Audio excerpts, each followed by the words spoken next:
Hello, and welcome to Mystery Life Stories. Today, I want to tell you a story about a beggar whom no one knew was actually the richest man in the city. And perhaps, somewhere in this story, you will discover the true value of kindness and love. Daniel Amadi sat by the roadside with his back against a dusty wall. His clothes were old and faded, his slippers worn down, and a small plastic bowl rested in front of him with a few coins inside. "Thank you," he said softly each time someone dropped something. "God bless you. Good people are rewarded." Many people did not stop. Some walked past him quickly, pretending not to see him. Some looked at him with open disgust, as if his suffering was an inconvenience. A few shook their heads and muttered under their breath. Daniel did not argue. He did not complain. He simply kept his voice gentle and steady. "Please help me with food money," he said quietly. "Thank you. Good people are rewarded." A woman dropped a small coin without looking at his face. Another man waved him away like he was chasing a fly. The humiliation was heavy, but Daniel carried it like a man who had a reason for everything. A short distance away, a group of young women slowed down, their laughter fading into surprise. "Wait," a female voice said sharply. "Is that Daniel Amadi?" The group stopped walking and looked again. "No," another girl said, squinting. "It can't be him." But it was. Cynthia Bello stepped forward, her eyes widening as she stared at him. "It's really him," she said, almost like she couldn't believe her own mouth. "Daniel Amadi," her friends gasped. "Our old classmate?" one asked. "The same Daniel from secondary school?" Another one leaned in, her voice dropping into a whisper filled with shock and enjoyment at the same time. "How did he become a beggar?" Cynthia's lips curled in a small, cruel smile. "Life happened," she said, as if that answered everything. She folded her arms and kept staring at him like he was a sad joke. Jessica Okafor stood among them, and the moment she saw Daniel's face properly, her expression changed. She looked away fast, as if his poverty could stain her. Someone noticed and nudged her. "Isn't that your ex-boyfriend?" the girl asked with a teasing tone. Jessica's face hardened instantly. "Please," she said coldly. "That thing? I don't know him." The others laughed. "But you dated him back then," another insisted. Jessica clicked her tongue and waved it off like it was nothing. "That was long ago," she snapped. "We broke up. I don't even remember him." They stood there watching Daniel like he was entertainment. Daniel noticed them. He recognized every face. He knew their names. He even remembered the way they used to greet him back then, when his uniforms were still clean and his dreams were still loud. But he said nothing. He only lowered his eyes and spoke again, calm and polite, as if their presence meant nothing to him. "Thank you. God bless you. Good people are rewarded." Cynthia scoffed. "So embarrassing," she said. "Imagine acknowledging him." One of her friends looked around quickly, suddenly nervous. "What if someone sees us?" she asked. "People will think we are beggars like him." Cynthia's smile widened, and she pulled out her phone. "Let me record this," she said, almost excited. "Nobody will believe it. The genius boy from our class is now a beggar." She raised the phone and zoomed in on Daniel. "Look at him," she whispered with laughter. "Daniel Amadi, begging." Jessica turned her face away completely. "I don't want him recognizing me," she said. "Let's go. It's awkward." They began to walk off, still laughing, still shaking their heads. "Thank God we didn't greet him," one of them said. "I don't want anyone knowing we were once his classmates." Their voices faded as they disappeared into the crowd, leaving behind only the sound of moving cars and footsteps that did not care. Daniel remained where he was. He looked into his bowl, then looked back at the road. His face showed no anger, no shame, no desperation, only calm. "Thank you," he said again, to whoever would listen. "Good people are rewarded." This time, his voice carried something deeper than begging. It carried certainty, like a man who knew that what people saw was not the full story. Daniel remained where he was after the girls disappeared into the crowd. He was a handsome man in his late 20s, tall, well-built, with sharp eyes and calm features that even the disguise of poverty could not completely hide. Beneath the torn clothes and worn slippers was a man who owned billions of naira, the chairman of Dream Chasing Group, one of the biggest companies in the country. Yet very few people knew this. Daniel had always lived quietly, avoiding the spotlight, allowing hired executives and public faces to take credit while he stayed in the background. Power, to him, was never something to shout about. Now he sat on the roadside like a nobody, staring at the bowl in front of him. The air still carried the girls' laughter, but it no longer touched him. "Thank you," he said softly, as another passerby dropped a coin without looking at his face. "Good people are rewarded." His voice sounded humble, but there was something steady underneath it, like a man who was fully in control of where he was and why he was there. A black car that had been parked a short distance away rolled closer and stopped quietly. The door opened, and a man stepped out in a clean suit, his shoes polished, his posture respectful. He did not approach Daniel the way one would approach a beggar. He walked with care, with restraint, like someone approaching authority. When he reached Daniel, he lowered his head slightly. "Chairman." Daniel did not look surprised. He only nodded once. "The begging period is complete," the man said in a low voice. "1 full month, just as you instructed." He glanced at the screen in his hand. "A total of 100 people donated to your bowl during the month." Daniel's eyes narrowed slightly, not in anger, but in thought. "Only 100, he said quietly, as if he was not counting numbers but hearts. "Yes, Chairman," the assistant replied. "Their identities have all been verified."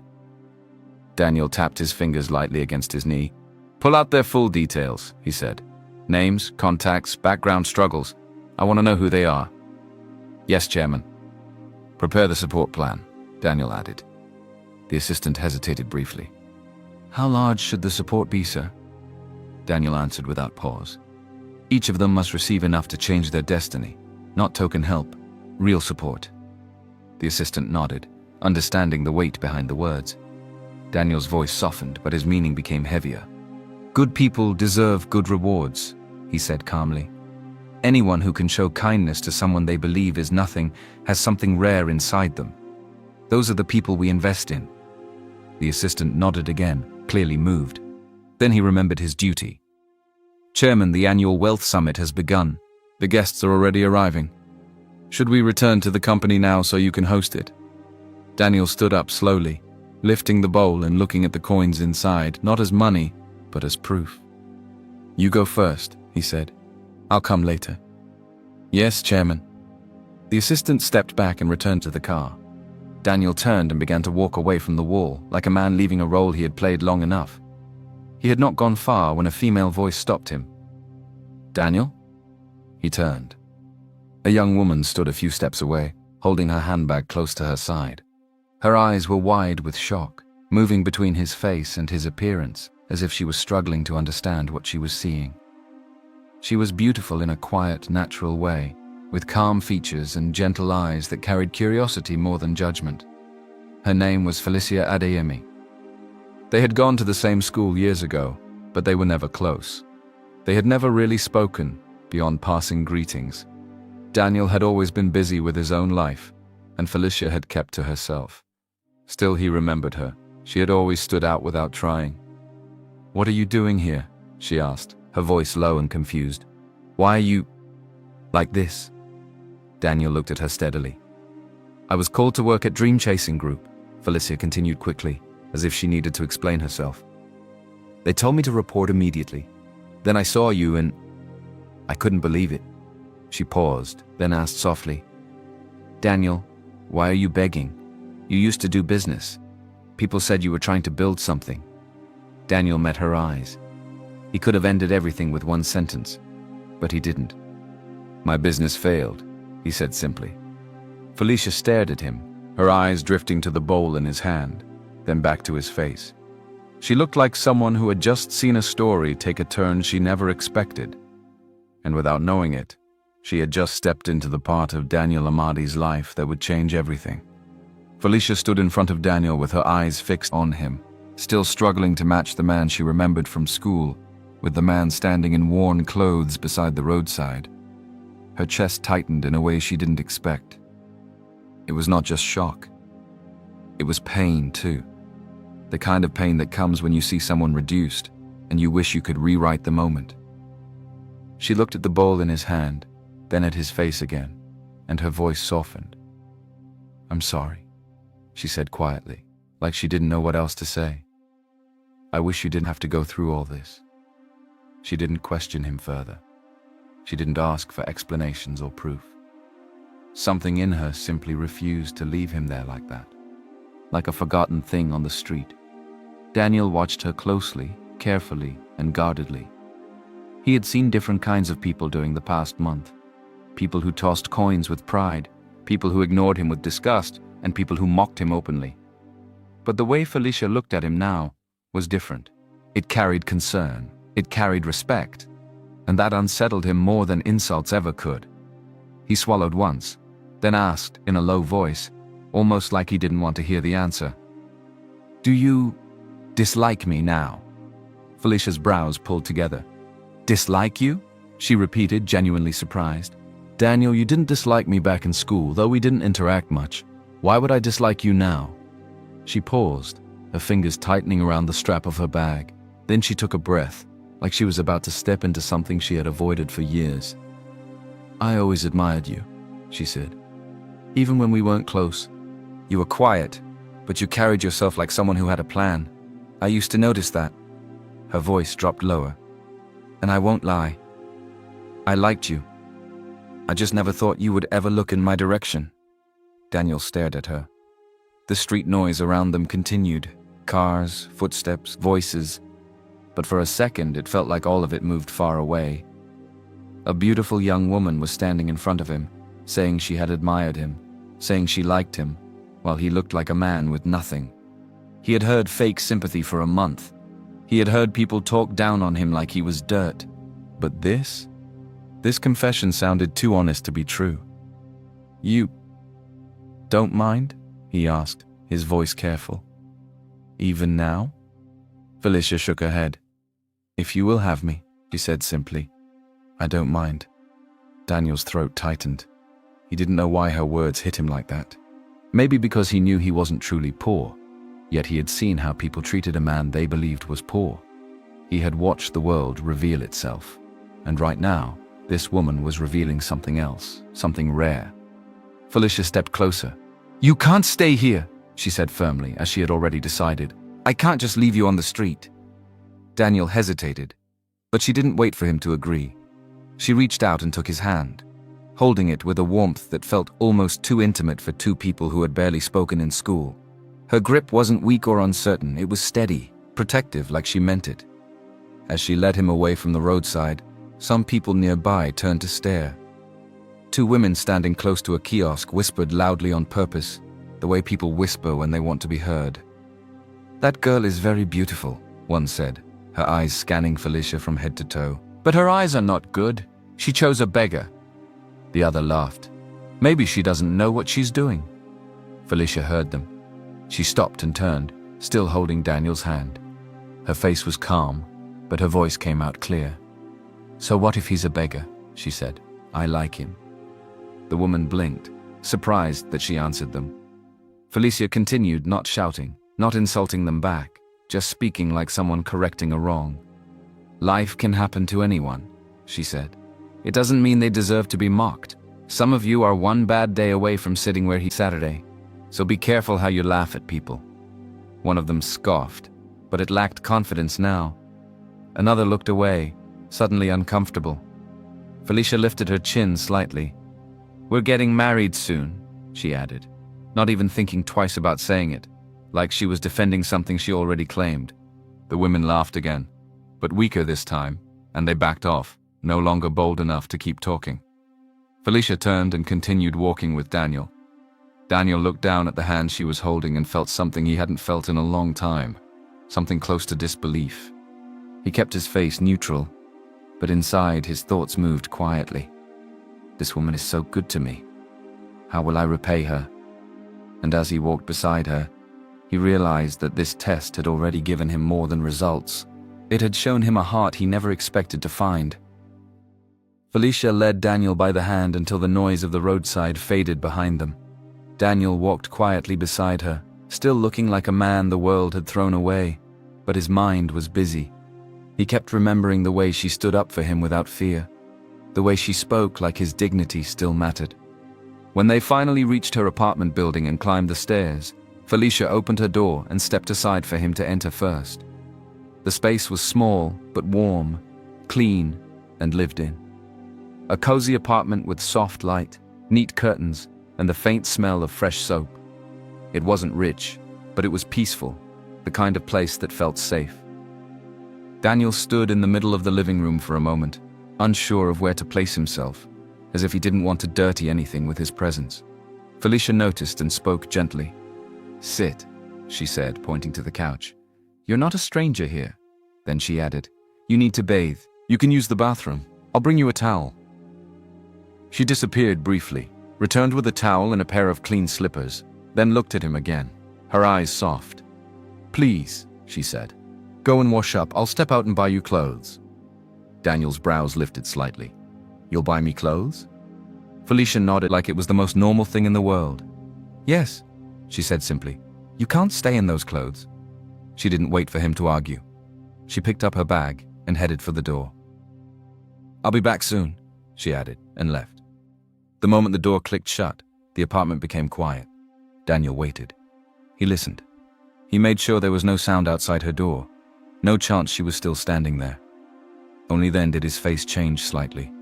The calm, humble expression remained, but his eyes sharpened with authority. He reached into his pocket, brought out a phone that didn't match his appearance at all, and placed a call.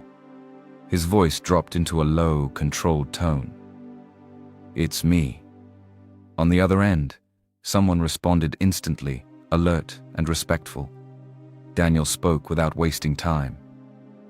"I want a crystal crown purchased abroad," he said. "The best. No delays. I also want a legendary diamond gift, something that can't be easily matched, and there's a property under the group's Asia portfolio I want transferred. Change the legal ownership. Put it in Felicia Adeyemi's name." A short pause followed, like the person on the other end was carefully absorbing the weight of what he just said. "Chairman, understood," the voice replied. Daniel leaned back slightly, his eyes far away now, remembering something older than this moment. Jessica Okafor, the one who once called herself his girlfriend. They had dated briefly just before his business truly took off. She had been with him because of the money his parents left behind after their death. When the company suffered a serious crash and people whispered the word bankruptcy, Jessica did not stay to fight with him. She didn't even ask questions. She walked away without looking back. She abandoned him when he needed her most, and she did it with a coldness that still surprised him whenever he remembered it. Now he thought of Felicia again, how she held his hand in public, how she defended him, how she looked at him with respect, even while thinking he had nothing. Daniel's mouth tightened slightly.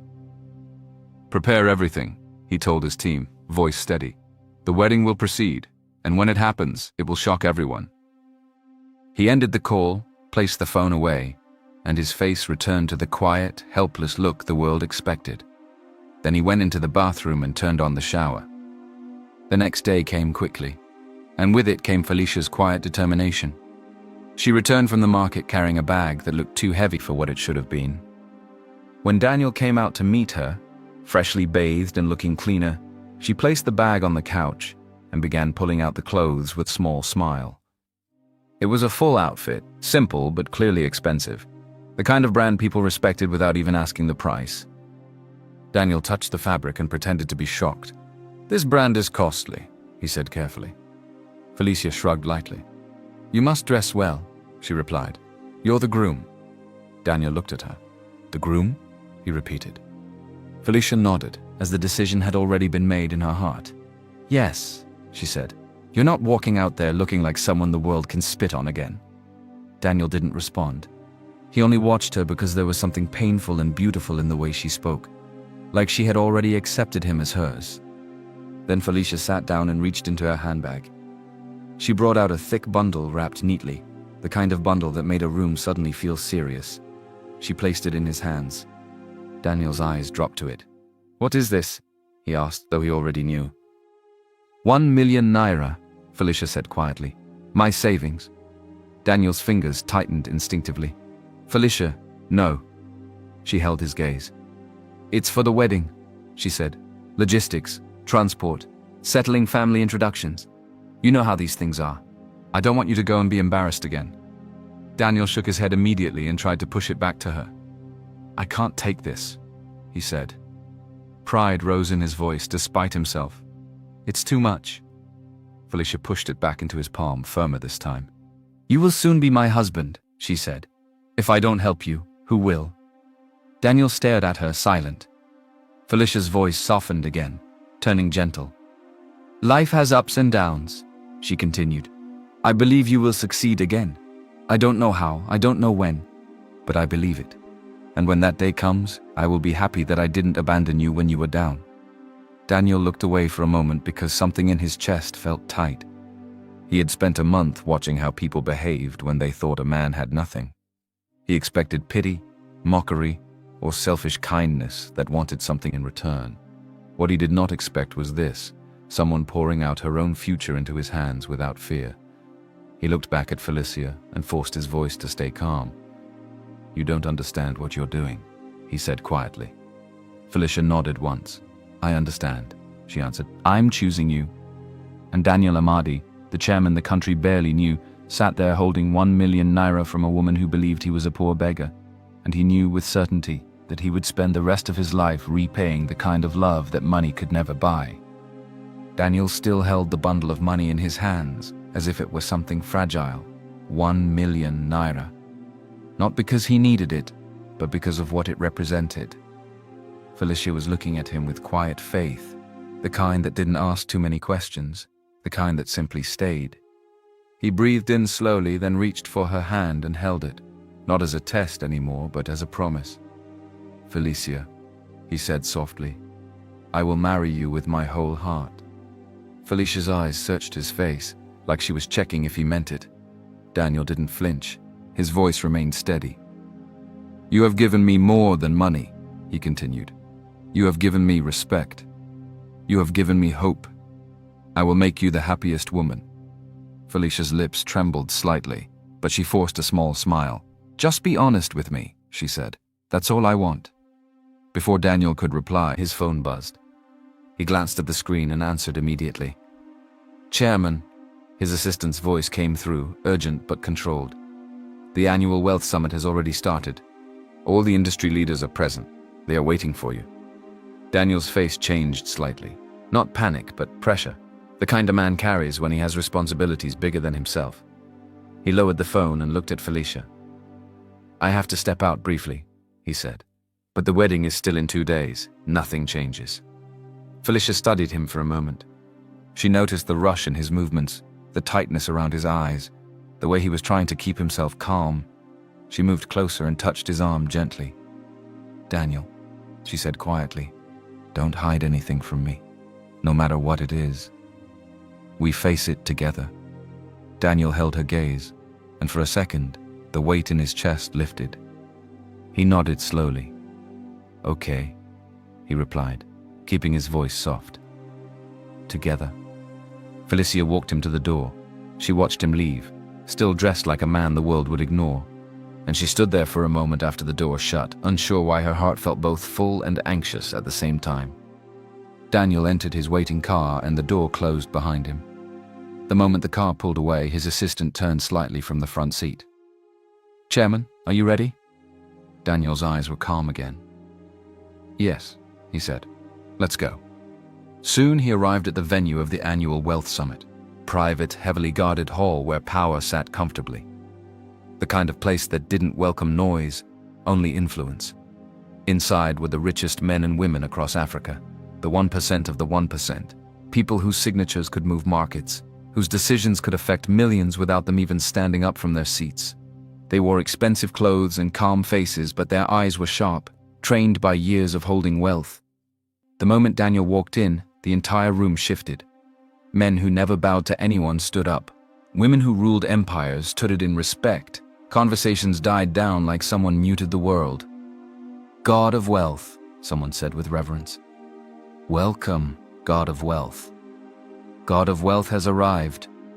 Daniel moved forward without arrogance, his expression controlled, his steps unhurried.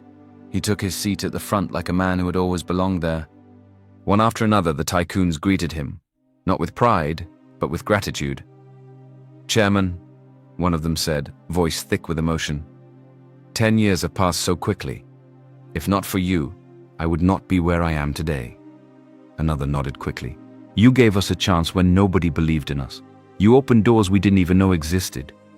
A third leaned forward. "Tell us what you want. What can we do to repay you? Just speak." Daniel's face remained calm, but his eyes carried something deeper than business. He did not come here to collect praise. He raised his hand slightly, and the room quieted instantly. "Make it simple," Daniel said. "I don't need flattery. I need action." His assistant stepped forward and placed a file in front of him. Daniel opened it and looked around the room. "This past month," he began, "I went out in disguise." Murmurs rose, shocked, but quiet. No one dared to interrupt him. "I lived as a beggar," Daniel continued. "I wanted to see something with my own eyes. I wanted to know how people treat others when they think there is nothing to gain." Silence deepened. Daniel pushed the file forward slightly. 100 people, he said. Only 100, out of thousands who passed. These 100 showed kindness. Some gave small, some gave big. But what matters is that they gave with a good heart. He looked at them firmly. "I have approved a 100-person support plan," he said. "Within 1 month, each of these people must receive enough financial support to change their destiny." He paused, making sure the words landed. "Fund it," Daniel ordered.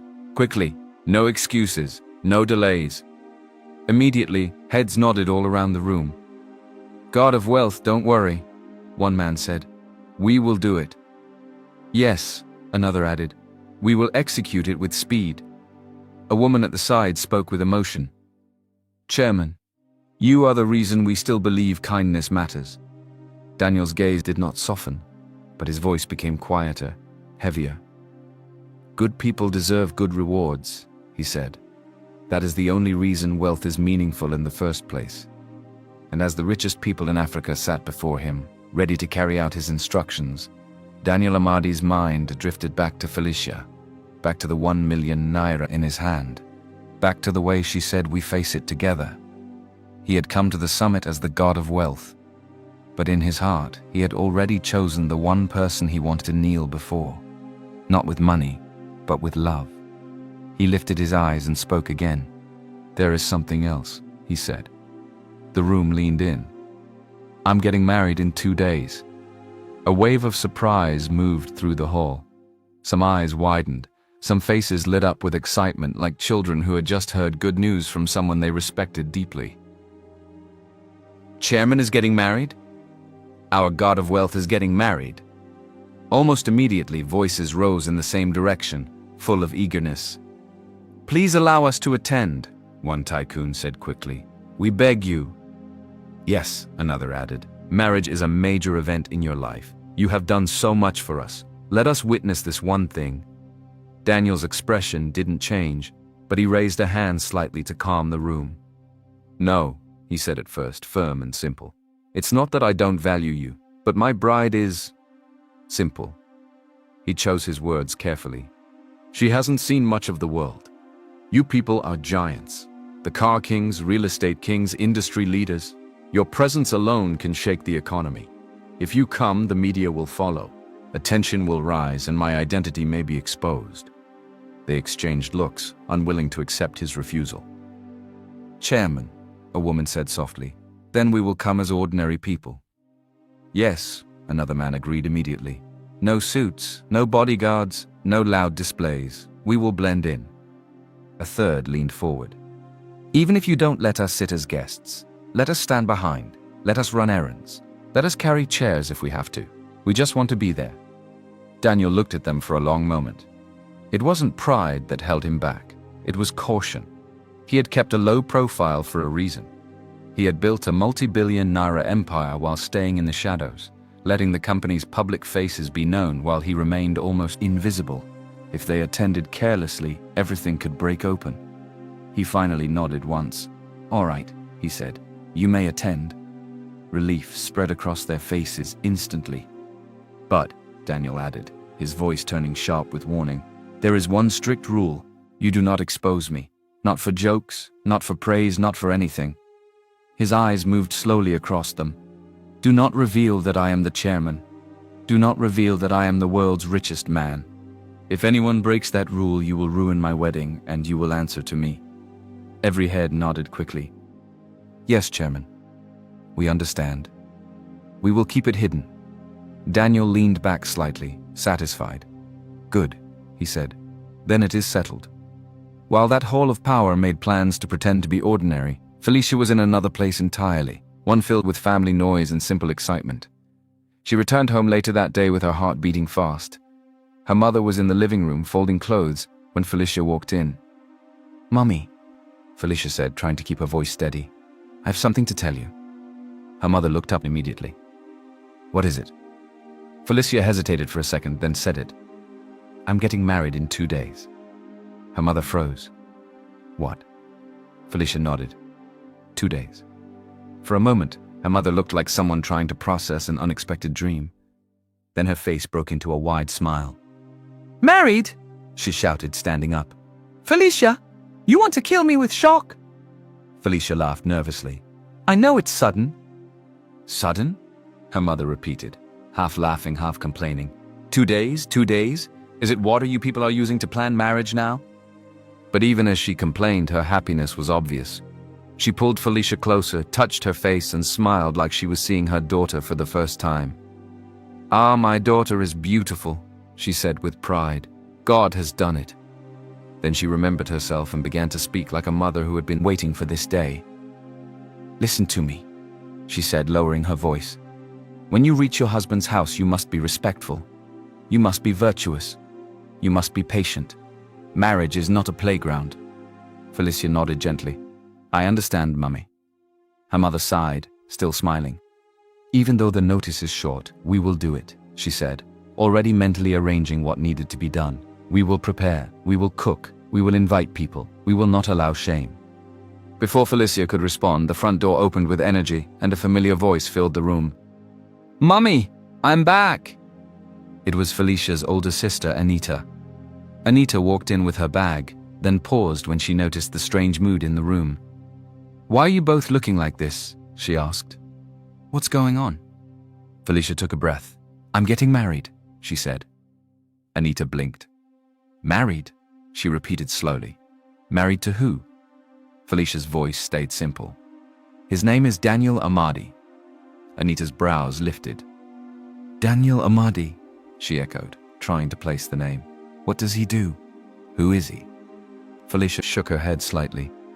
"Just Daniel Amadi," she said, not adding anything else.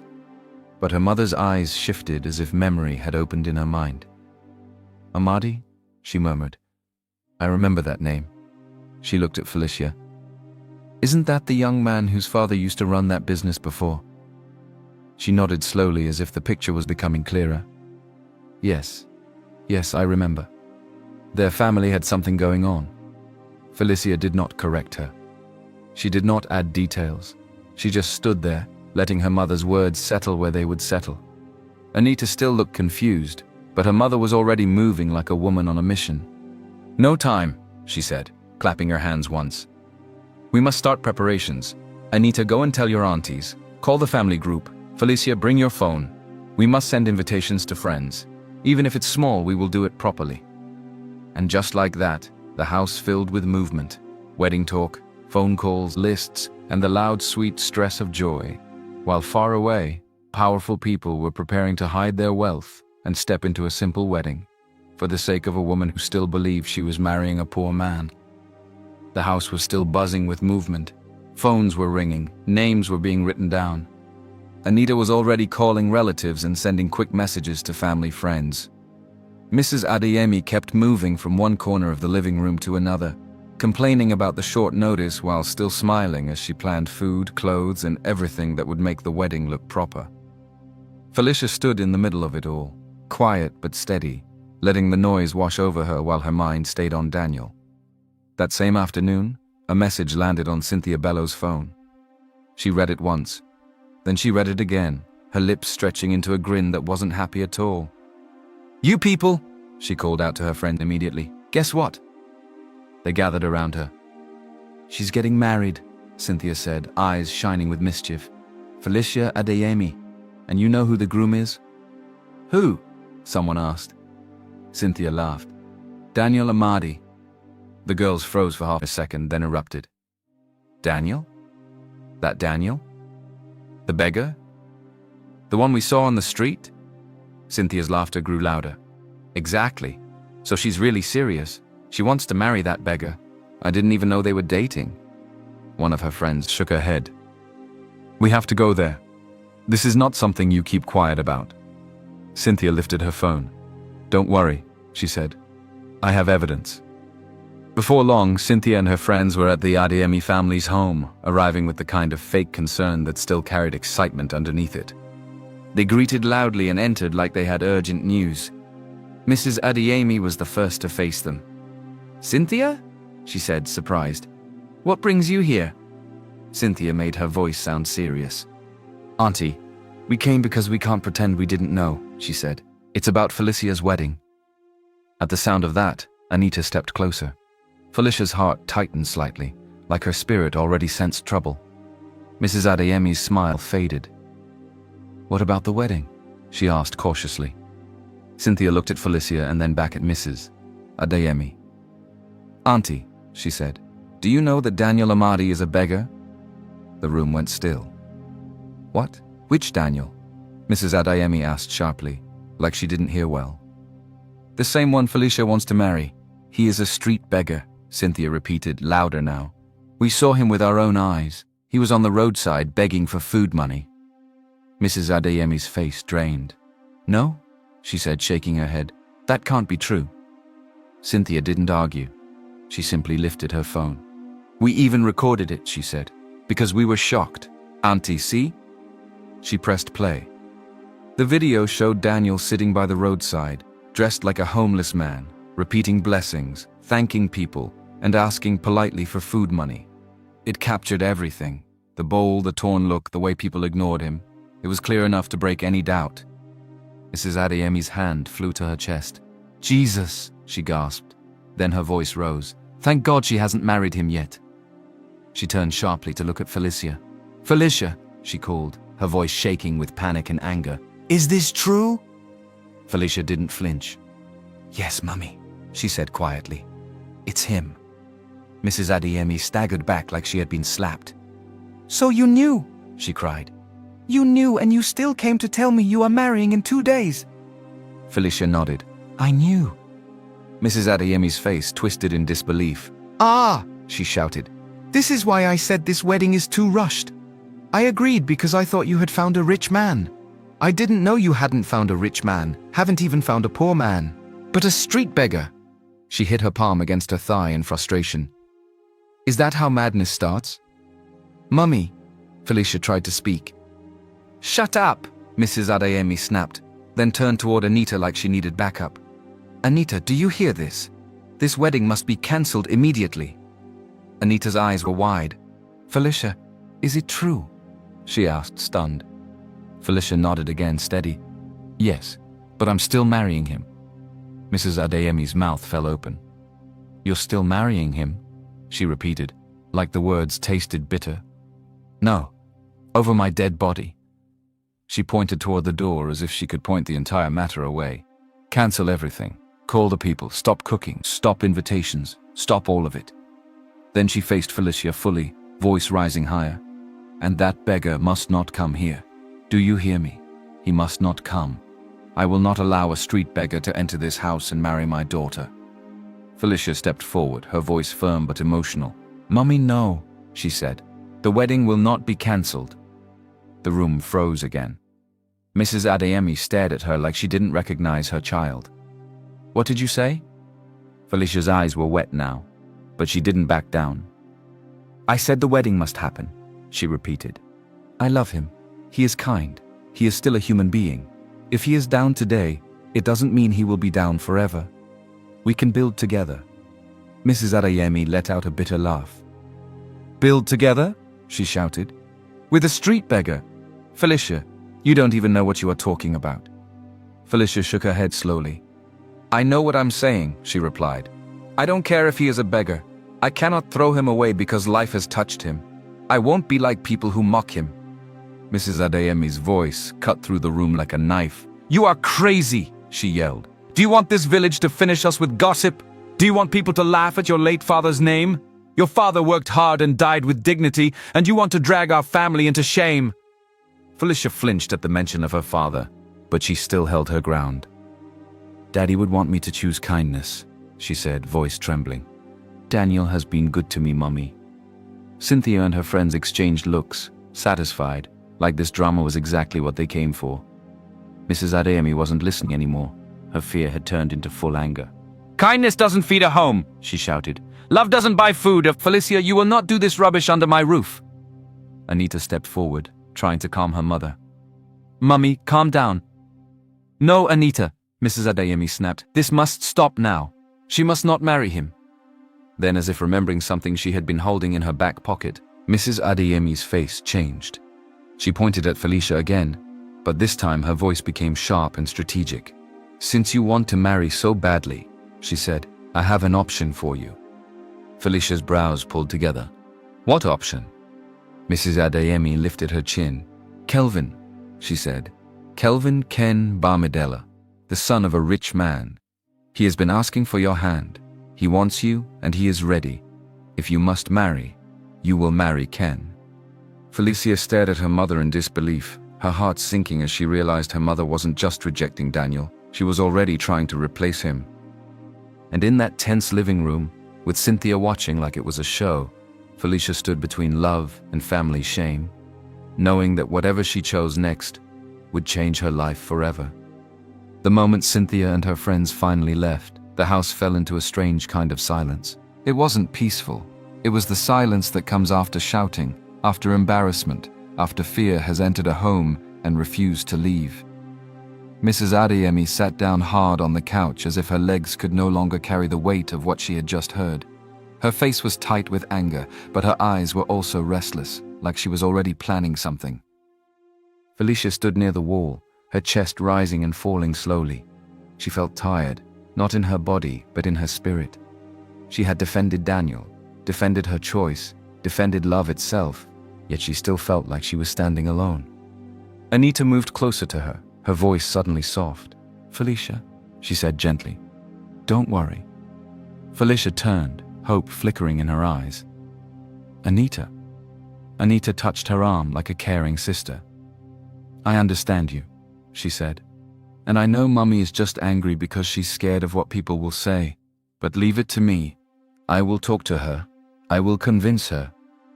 Felicia's shoulders loosened slightly, as someone had finally offered her water in the middle of the heat. You will? She asked, her voice almost breaking. Anita nodded. Yes, she said confidently. Go and continue your preparations. Don't slow down. I will handle Mummy. Relief rushed through Felicia so fast it made her eyes sting. Thank you, she whispered. Thank you so much. Anita smiled warmly, but it was the kind of smile that didn't reach the deepest part of her eyes. Felicia didn't notice.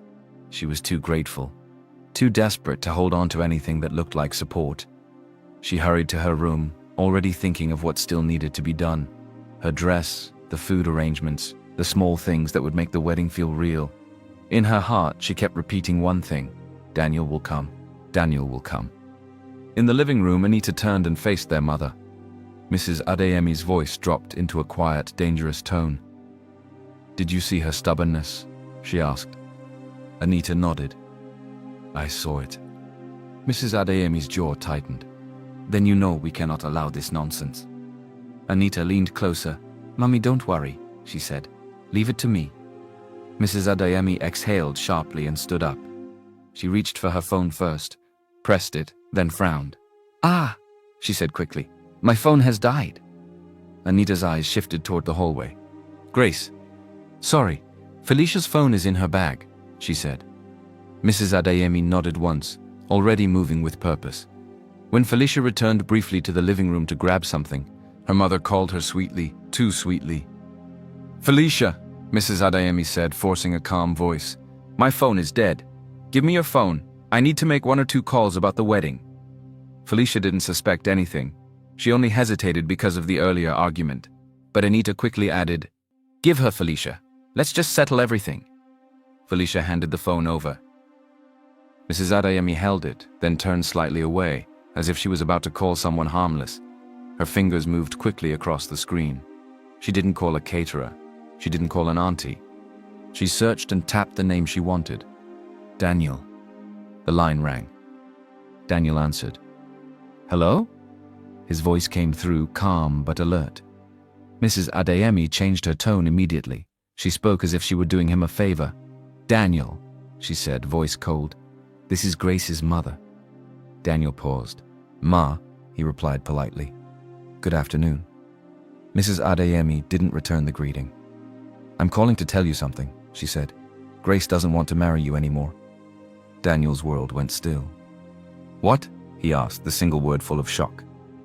Mrs. Adeyemi continued, pouring lies like it was water. "She doesn't want to marry you again," she repeated. "So don't come. Don't come and embarrass her. She wants her face." Daniel's grip tightened around his own phone. His voice lowered. "Ma," he said carefully, "Grace did not tell me this." "She doesn't need to tell you," Mrs. Adeyemi snapped. "Just do as I said. Don't come." Daniel's heart beat once, heavy. Something didn't sit right. Felicia had looked him in the eyes and promised. She had given him her savings. She had defended him in public. This sudden change sounded like a lie, or wearing someone else's voice. "Ma," Daniel said again, slower this time. "Let me speak to Grace."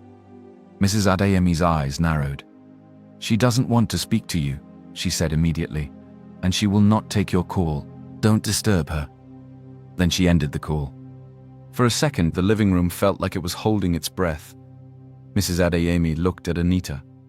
Anita nodded once. No words were needed. Their plan was already in motion. Mrs. Adeyemi walked straight to the kitchen area, lifted the phone in her hand, and smashed it hard against the edge of the counter. The sharp crack sounded like a gunshot in the quiet house. Anita flinched, but quickly covered it with a cough. The screen blinked once, then went black.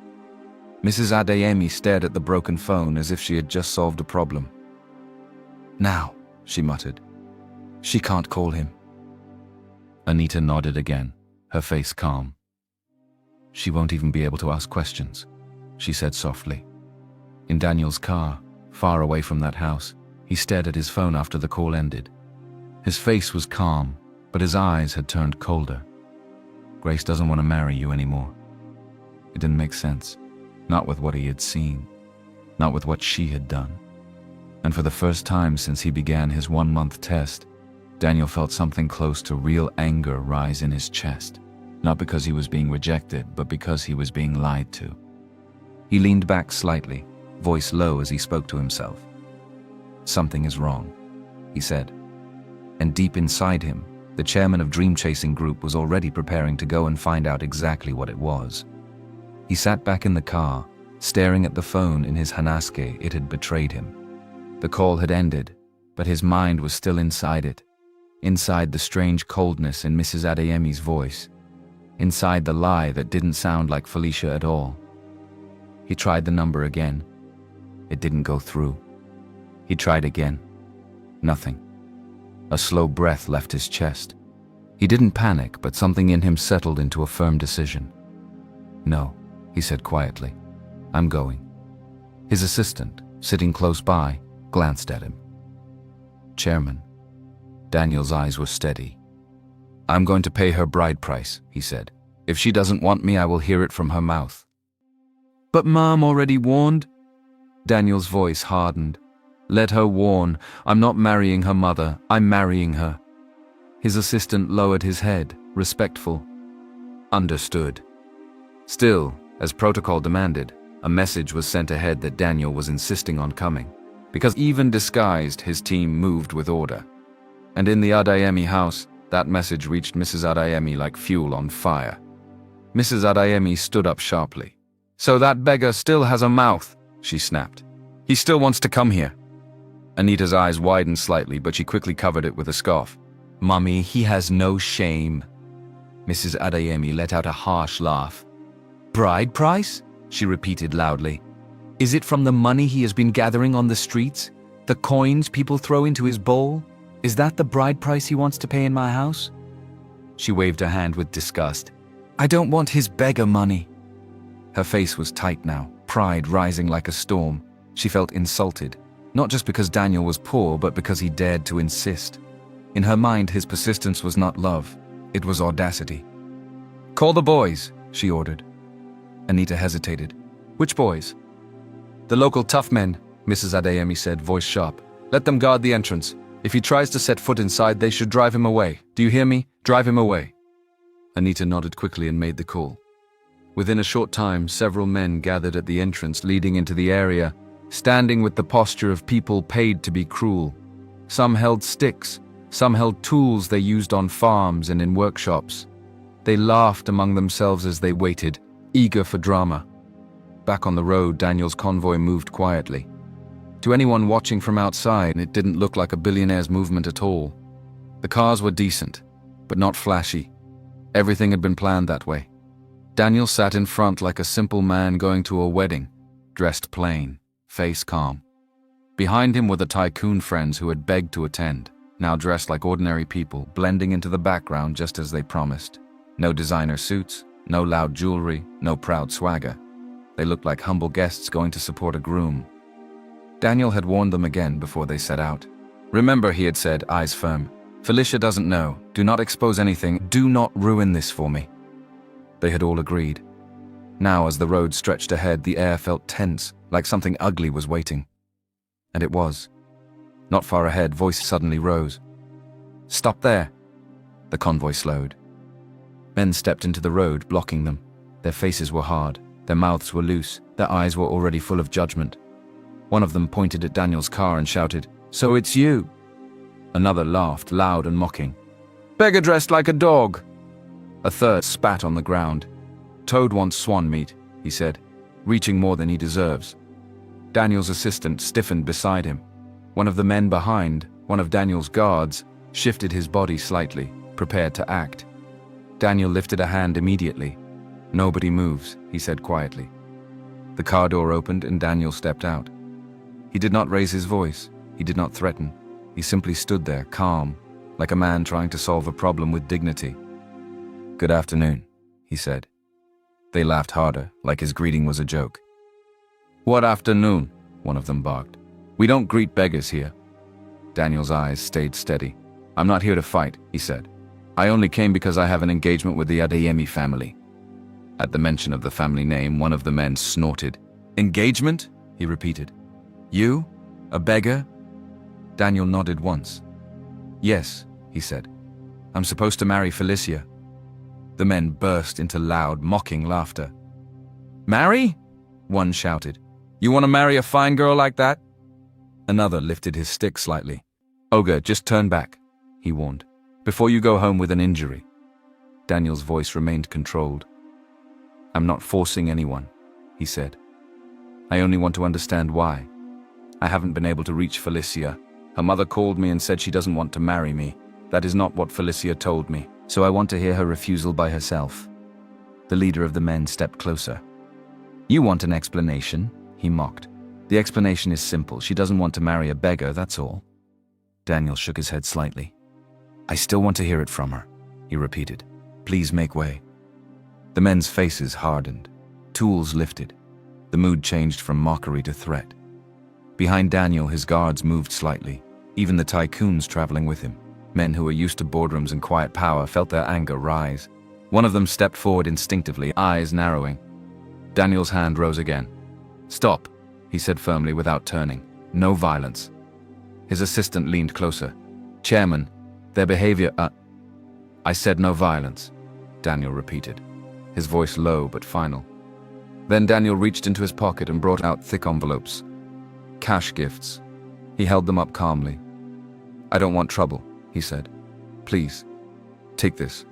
Let us pass peacefully. The men stared for half a second. Then one of them laughed like he had heard nonsense. You? He scoffed. You want to buy us off? Another waved the envelope away. Which money? He mocked. Nah, the money you begged on the street? You want to use beggar money to settle us? The insults grew louder, uglier. See him forming a rich man? Where did you get the envelope? You think you are somebody? Daniel's jaw tightened slightly, but he kept his face calm. He offered again, patiently. Please, he said. I'm not here to disrespect anyone. But the men refused to move.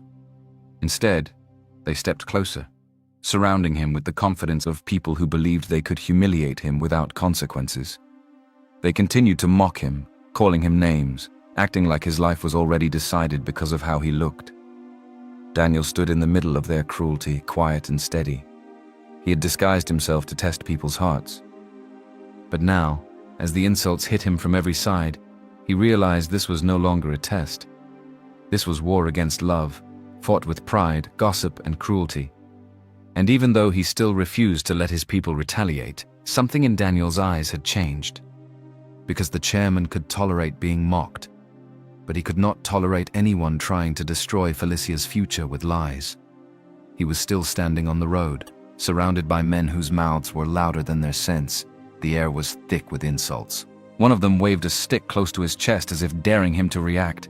Another spat on the ground and laughed like this was entertainment.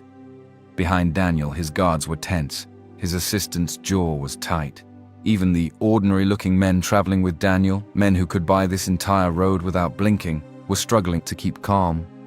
But Daniel's hand was still raised, his voice still controlled. No violence, he said again, firm. The leader of the hired men scoffed. Then stand there and collect your shame, he said, because you're not passing. Daniel didn't answer. He simply looked past them, like he was still searching for a way to hear Felicia's voice for himself. Then suddenly, a sharp scream cut through everything. Not the kind of scream people do for drama. This one had fear inside it. Ah, my child. The insults paused. Heads turned. Just on the side of the road, near a small roadside food spot, a woman had dropped her bowl of water. The container rolled away. A child, small and wet, was coughing violently, choking like something had blocked his throat. His face was turning red, then purple, eyes wide with panic. Mama Efe! Someone shouted. The woman, Mama Efe, the roadside food seller, rushed toward her child with shaking hands. Efe! Efe! She cried, grabbing him, patting his back, panicking. The child coughed again, struggling, the sound harsh and frightening. Mama Efe's eyes rolled upward as she cried, and then her body jerked. She fell. Hard. Her limbs began to shake. Foam gathered at the corner of her mouth. The seizure hit her fully, right there on the ground, as her body had suddenly become a battlefield. People jumped back. Ah! She's having a seizure. Epilepsy. Hold her. Don't hold her. Everybody shouted at once, but nobody actually helped in a useful way.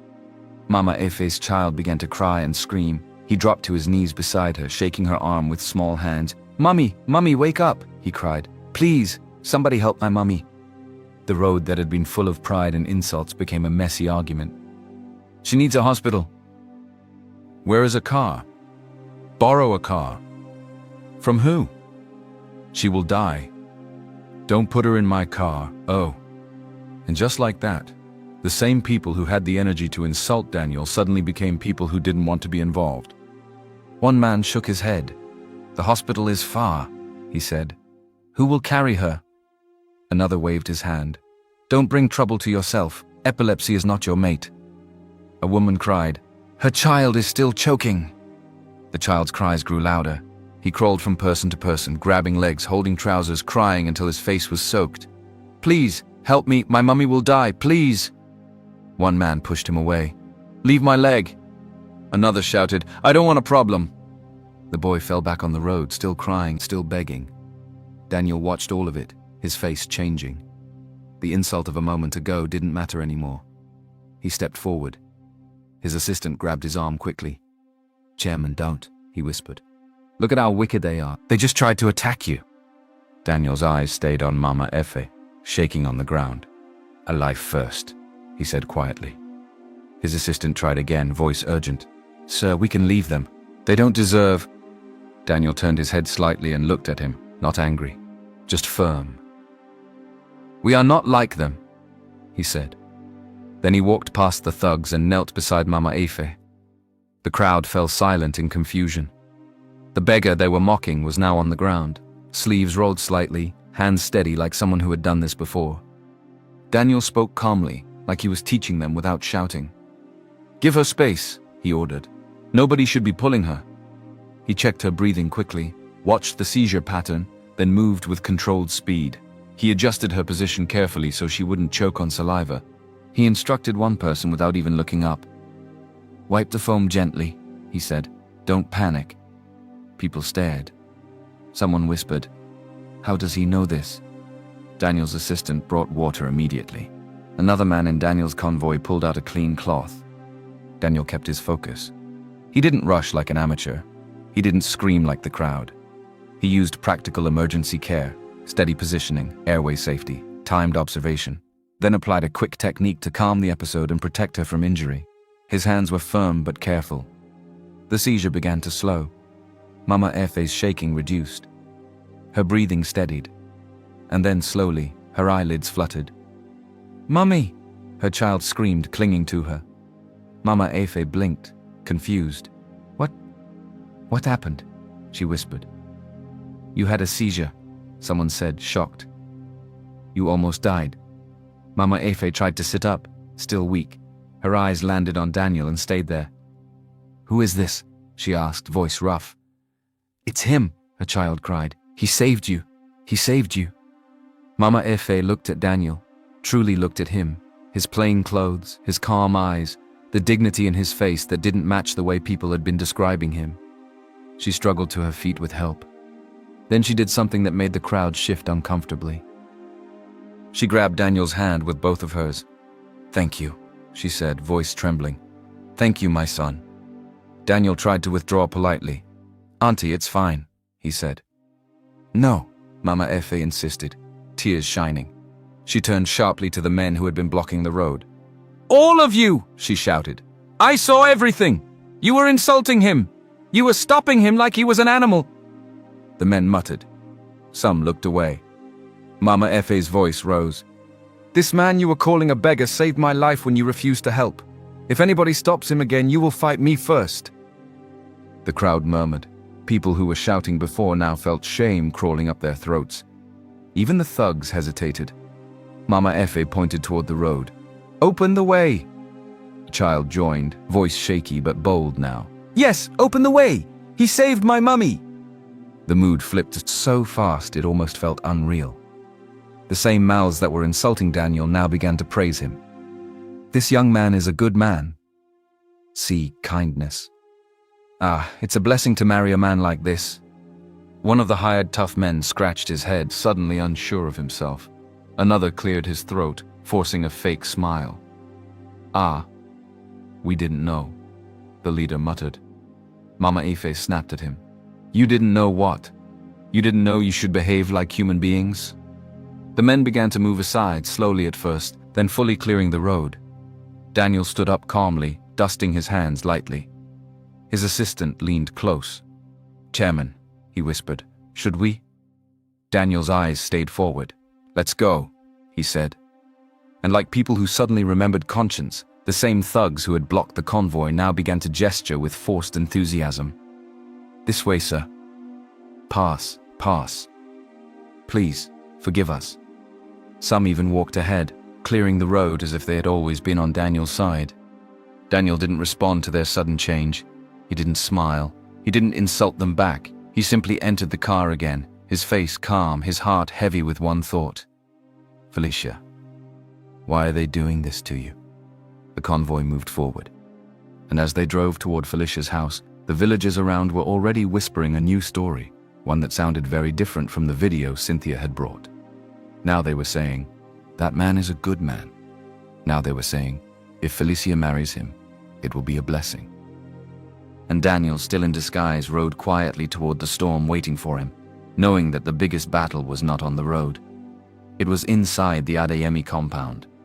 While Daniel's convoy was still on the road, while insults were flying, while bodies were blocking the path, while a woman's seizure had flipped the whole crowd, Mrs. Adeyemi was at home, setting her own plan in motion like a woman who had already decided what her daughter's life should look like. Inside the compound, Everything was being arranged with speed and stubborn confidence. Chairs were lined up. Plates were stacked. The smell of cooking hung in the air. Music was tested lightly from someone's small speaker.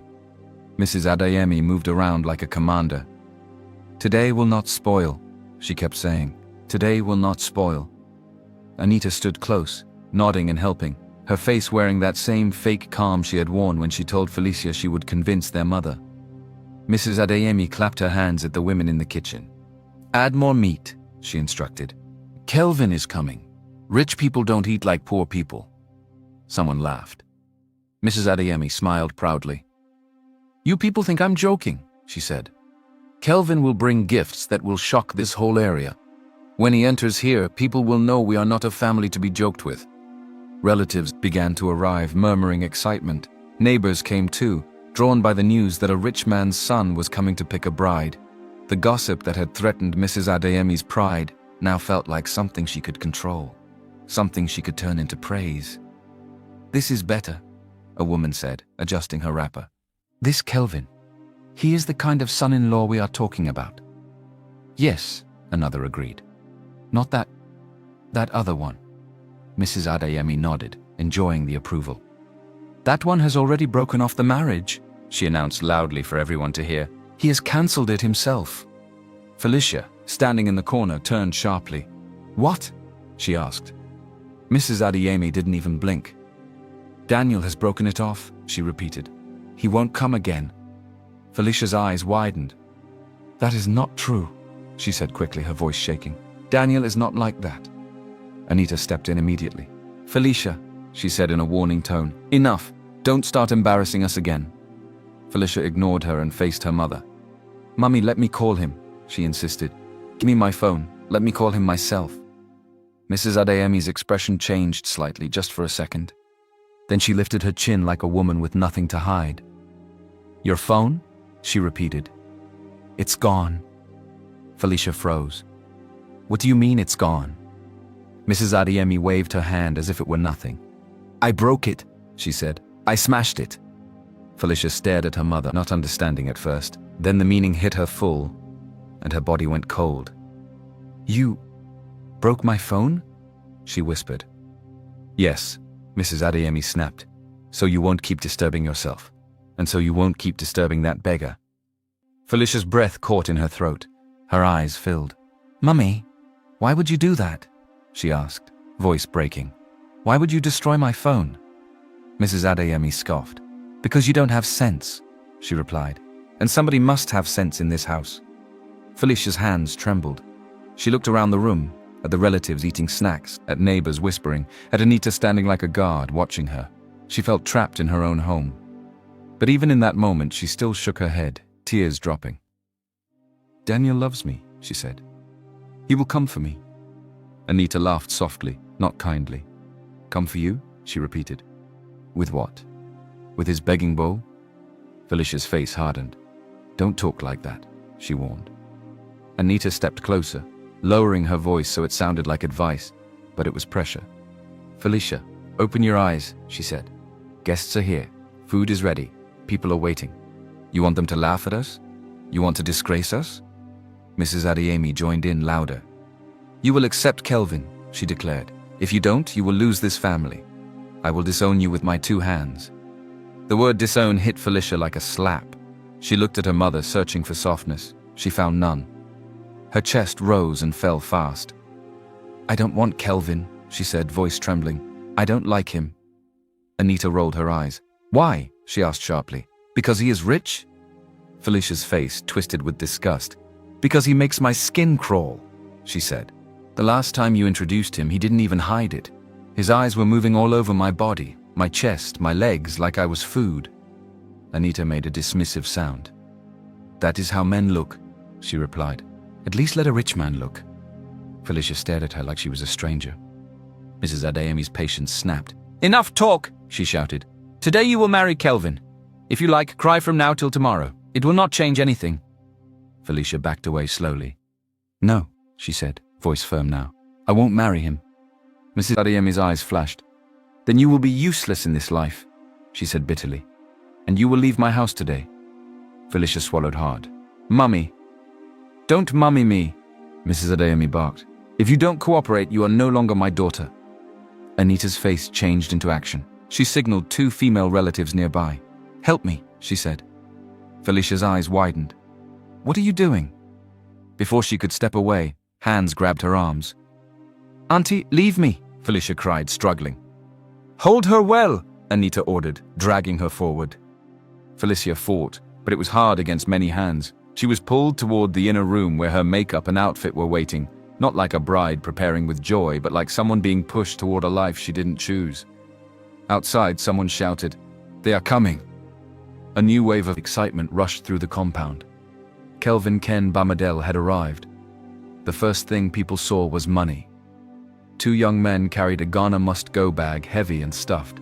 Kelvin stepped in behind them with a proud walk, dressed in expensive-looking clothes, smiling like a man who believed the whole world was meant to clap for him. "Good afternoon," he announced loudly, as if greeting was performance. "Ah," Mrs. Adeyemi's face lit up instantly. "Kelvin, welcome, welcome." Kelvin laughed and opened his arms like a celebrity. "Mummy," he said, already calling her mother-in-law with confidence. "No shaking." He snapped his fingers as and one of his boys placed the Ghana must-go bag in front of Mrs. Adeyemi. People gasped. "Jesus." "Money." Kelvin grinned. "Small thing," he said. "Just 1 million naira to greet my mother-in-law." The women started praising him immediately. "See money. God bless you. This is a real man." Kelvin's smile grew wider. "You people haven't seen anything," he boasted. "If the road wasn't bad, I would have come with my luxury cars, Eva and helicopter. But you know, village road, my cars have a low body." More praise. Mrs. Adeyemi nearly danced with joy. She turned and shouted toward the room, "Felicia, come out, your husband is here!" Inside, Felicia was still struggling, eyes wet, chest tight. She didn't want to step out, not like this. Outside, Kelvin asked casually, as if it was his right. "So where is my bride?" Mrs. Adeyemi forced a laugh. "She is shy," she said quickly. "First-time bride." Kelvin smirked. "Shy is good," he said. "I like shy girls." But when Felicia finally appeared at the doorway, being dragged forward by relatives, her face was not shy. It was stiff. It was pained. It was a face that had been forced into a place her heart refused to accept. Kelvin's eyes scanned her openly, shamelessly, like he was inspecting what he had bought. Felicia's stomach turned. She looked straight at her mother and sister and said it clearly, loud enough for the nearest people to hear. "I will not marry him." The compound gasped, and Mrs. Adeyemi's smile dropped, replaced by the kind of anger that was ready to become something worse. Felicia's voice shook, but it did not break. "I will not marry him," she said again. Kelvin's smile stayed on his face, but his eyes hardened. He wasn't used to being refused, especially in front of people. He looked around like he expected someone to correct her, to remind her that she didn't have the right to choose. Mrs. Adeyemi stepped forward slowly, her anger now boiling over. "So this is how you want to disgrace me?" she asked, loud enough for the whole compound to hear. "In front of my guests?" Felicia's chest rose and fell. "Mummy, I didn't choose Kelvin," she said. "I didn't agree to this." "You will agree," Mrs. Adeyemi snapped, "or I will punish you here today, where everybody can see." A heavy silence fell. Even the women who were praising Kelvin earlier stopped talking. People shifted on their seats, sensing this was about to become ugly. Mrs. Adeyemi raised her hand sharply. "Bring her out," she ordered. "Since she wants to behave like she has no home training, I will correct her in public." Felicia stepped back instinctively. "Mummy, please." "Don't please me," Mrs. Adeyemi shouted. "Since you want to throw away your life for a beggar, I will show you that you cannot also throw away my name." Anita quickly moved closer, taking Felicia's arm like a helpful sister again. Her voice dropped low, sweet like poison. "Felicia," she murmured, "listen to me. If you agree to marry Kelvin now, I will help you beg Mummy. I will persuade her. We can calm her down before she does something worse." Felicia stared at her, breathing hard. "Anita, you did this," she whispered. "You lied. You broke my phone. You called Daniel." Anita's face didn't change. "Felicia, this is not the time," she said quickly. "Look around you. If you don't cooperate now, she will disgrace you. Just agree and enter the car. Later we will talk." Felicia shook her head slowly. "No," she said. "I will not sell myself because people are watching." Mrs. Adeyemi clapped her hands again. "Kneel her down," she ordered. Two women moved forward. Felicia struggled. "Leave me!" she cried. The guests began to murmur, some whispering, some cheering the punishment like it was entertainment. "She's stubborn. Ah, this girl has mind. Her mother must deal with her." Kelvin stood there enjoying it, his lips curling slightly, like this was proof of his importance. He adjusted his wristwatch and said casually, "Mummy, no need to waste time. If she refuses, just do what you must do. She will learn." Mrs. Adeyemi's eyes flashed. "You hear that?" she barked at Felicia. "You will marry Kelvin today. If not, you will leave this family. I will expel you publicly so everybody will know you are not my daughter again." Felicia's eyes filled with tears. Not because she was weak, but because the people who should protect her were ready to crush her. And then, a voice cut through the compound like a knife through cloth. "Felicia." Everyone froze. The gate opened wider. A man stepped in calmly, dressed simply, face steady, yet his presence carried something that made the whole place feel smaller. "Felicia!" he called again. Felicia's whole body jerked like she had been pulled back to life. She turned sharply, eyes wide, breathing caught. "Daniel," she whispered. Then she ran. Not a small step, not a polite walk. She ran straight through the space between chairs and guests, straight past Kelvin, straight past her mother's raised hand. And she crashed into Daniel's arms like a woman who had been drowning and finally found air. Daniel held her immediately, firm and protective. For a second, the whole compound went silent. Felicia clung to him, shaking. "Daniel, you came," she whispered into his chest, voice breaking. "I knew you would come." Daniel's eyes lifted, scanning faces. Mrs. Adeyemi's stiff anger, Anita's tight expression, Kelvin's shocked annoyance. "I came because your mother called me," Daniel said clearly. "She told me you didn't want to marry me anymore. She said I should not come and embarrass you." Felicia pulled back enough to look at him, tears running. "It was a lie," she said, loud now. "A lie! I never said that. My mother and my sister lied. They blocked you. They destroyed my phone so I couldn't call you. They wanted to force Kelvin on me." The compound erupted into noise. What? Destroyed her phone? So the mother lied?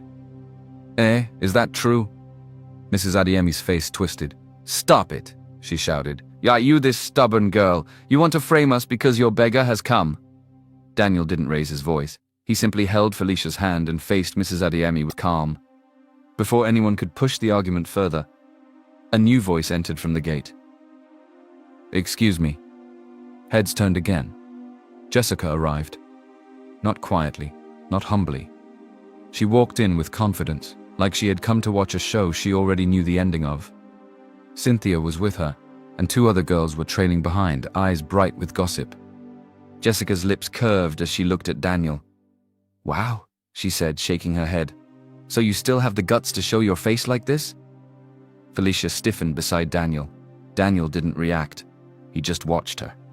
Jessica stepped forward smugly, voice loud enough for everyone. "Let me help you people understand," she said. "This man is a beggar, a failure." Gasps and murmurs again. Jessica's eyes glittered with cruel satisfaction. "Yes," she continued. "I know him. We dated before. But when he started looking like a man with no future, when he was not promising, I left him." She lifted her phone. "And if anybody wants proof, I have it." Cynthia moved closer and handed Jessica the video properly, as they had rehearsed it. Jessica turned the screen outward for people to see. "Look," she said loudly. "This is him, begging on the street. That is your groom." The crowd rushed closer, craning necks, murmuring, some laughing already. "Ah, it's him. He was begging. So it's true." Kelvin laughed loudly, relieved. "You see," he said, spreading his arms. "This is what I have been saying. A beggar wants to marry into this family." Mrs. Adeyemi's eyes brightened with fresh confidence. "Exactly," she shouted. "Felicia, open your eyes. This is a shame. This is disgrace." Felicia's voice shook with anger now. That video doesn't change who he is to me, she said. Daniel is kind. He is human. Jessica cut her off with a scoff. Kind? She repeated. He is a broke man. If you marry him, you will suffer. Daniel finally spoke, not with noise but with weight. He looked at Jessica and nodded once. It's good you left, he said calmly. Jessica blinked, surprised. Daniel continued, his voice steady, meaningful. If you didn't leave, I might never have met the woman worth sharing my life with. Felicia's heart jumped. She held his hand tighter. Jessica's face tightened. You're still talking like you have something, she mocked. Look at you. Look at your people. Even your entourage, dressed like poor villagers. What is that? The crowd joined in quickly, hungry for laughter. See his people, like farmers. They probably borrowed these cars. Maybe he used Felicia's money to rent them. Yes, the beggar's money. Kelvin stepped forward, chest out, enjoying the moment. Felicia, he said, voice loud. Stop this nonsense. I am the only acceptable son-in-law here. Look at what I brought. Look at my gifts. Look at my class. This one cannot even stand in the same place with me. Mrs. Adeyemi nodded fiercely. Kelvin is the only son-in-law I accept, she declared. Felicia, leave that beggar now. Felicia lifted her chin, tears still on her face, but her voice clearer than ever. No, she said. I will marry Daniel. The compound exploded again, some in shock, some in laughter, some in anger. And through all of it, Daniel stayed calm, his eyes steady on Felicia like he was silently telling her one thing. Trust me, this is not the end of the story. The compound was still buzzing from Felicia's refusal and Daniel's calm replies. People were talking over each other, pointing, judging, laughing, whispering. Kelvin stood there like a man who had already decided the winner, because in his mind, money always wins. He cleared his throat and lifted his chin. Since we are all here, Kelvin announced loudly, let's not waste time. He turned to Mrs. Adeyemi like they were partners in a business deal. Mummy, bring the list, he said with confidence. Let everybody hear what I came with. One of his boys quickly brought out a neatly written bride price list. Kelvin took it and began to read with pride, stretching each word like it was music. An apartment, he declared. A proper one. Good location. People gasped. He continued, voice rising. Cash. Heavy cash. Enough to settle every introduction, every ceremony, every small demand. The crowd erupted. Ah! This is a real man. See husband. Felicia, open your eyes. Mrs. Adeyemi's chest swelled. She looked around like a woman who had finally won a battle. Anita clapped and smiled. Even Cynthia and Jessica were smirking like this was the moment they had been waiting for. Kelvin folded the list dramatically and faced Daniel. So, he said, Mr. Beggar Groom, where is your own list? The crowd leaned in. Mrs. Adeyemi stepped forward sharply. Yes, she barked. Bring your bride price. Let us see what you have. Daniel didn't flinch. He simply nodded once and signaled quietly. His assistant stepped forward and handed him a plain envelope. Daniel opened it calmly and brought out his own list. No drama, no shouting, just a simple paper, traditional, humble, almost old-fashioned. He read it out clearly. Livestock, food items, basic household supplies, a reasonable amount of cash. The kind of list that said, I'm coming with respect, not noise. For 2 seconds there was silence. Then somebody laughed. Then another person laughed louder. And suddenly the compound filled with mocking. That's it? Is that a joke? Ah, so this is the bride price of beggars. Mrs. Adeyemi's face twisted like she had tasted pepper. You want to marry my daughter with this? She screamed, shaking the paper as if it offended her personally. After I raised her? After I suffered? You want to use goats, rice, and small cash to carry my daughter? Daniel's voice stayed steady. Ma, he said, material things are only the foundation. What matters most is love, care, and how two people treat each other. Kelvin laughed in his face. Love, he repeated. Love doesn't buy land. Love doesn't buy cars. Love doesn't buy an apartment.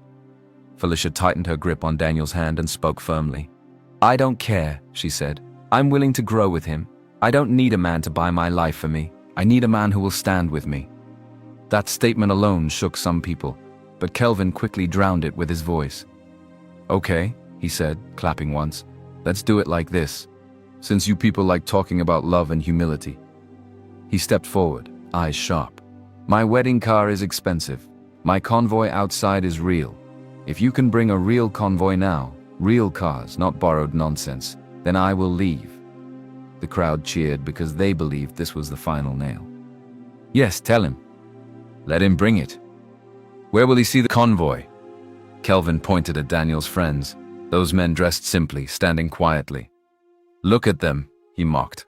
"Even his entourage looks like they came to borrow a chair. They are just forming big men." One of Daniel's friends, a tall man with calm eyes, stepped forward. His voice was polite, but it carried quiet power.